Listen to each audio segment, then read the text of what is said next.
why is it bad to read Fox or Huffington Post specifically and just by itself? Okay. So I would think you should read a legitimate newspaper. Your local sources are usually the more accurate for you, and on a national level, finding something that's a little more in the middle is better.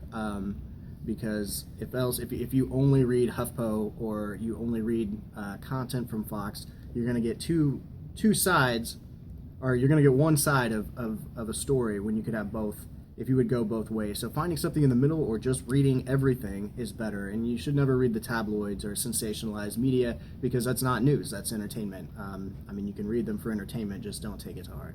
What's the best way to know what sensationalized media looks like?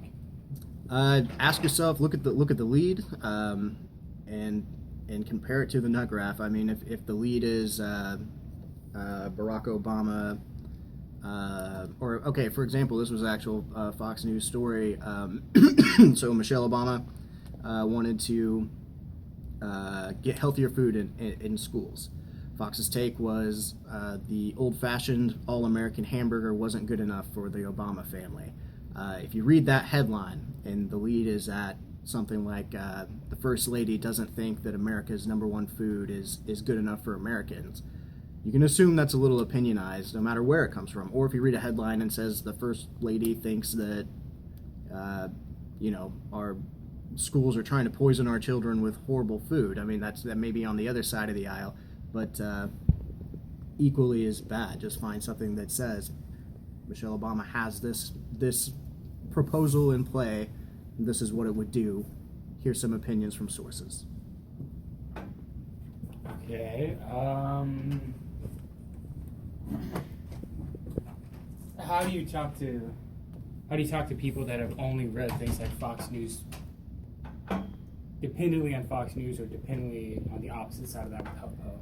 Well, as someone who has an immediate family member who's super just into Fox News, nothing wrong with that outlet, I suppose, if you're getting both sides from somewhere. But if you have someone like that, the way I've done it is just, if you're dealing with them, deal with them in facts and have sources, I suppose.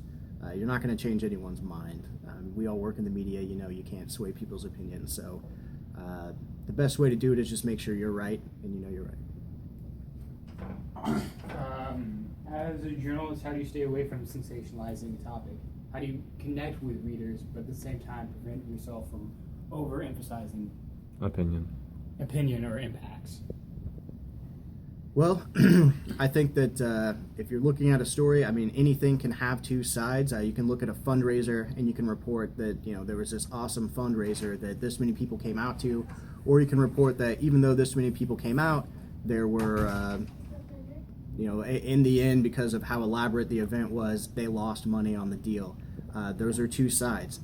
You can report right down the middle, have both of those in there, and just say there was this fundraiser, and then show that this is how much money was raised. It doesn't have to be, if you find yourself saying something like fundraiser loses money for charity or something, I mean, I guess that's accurate, but you don't want to emphasize one half of it.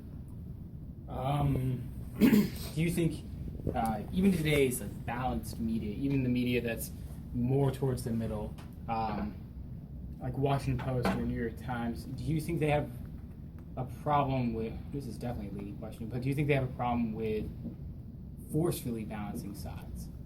Oh yeah, and we see that all the time. You sometimes, if you want to be respected, it can be just as bad, it can be just as bad as having your bias in the story as it is to force that middle, and it happens. If you want to be respected, you got to play down the middle. You want just to get political, I guess. You want Republicans and Democrats to read your material. Then you got to find a way to make it work both ways. So if you're working on a story about how a new gun tax is raising money for something, you also need to have in there how Republicans are angry about the new tax and they disagree with it. And have a legitimate source from that side, that you don't try to look bad. But doing that, forcing that in, I mean, if the story is a new tax on guns, and I mean, you can have in that someone's angry, of course, but you don't want to dilute the lead. You don't want to dilute what the story's about, and it happens. Okay, that's good.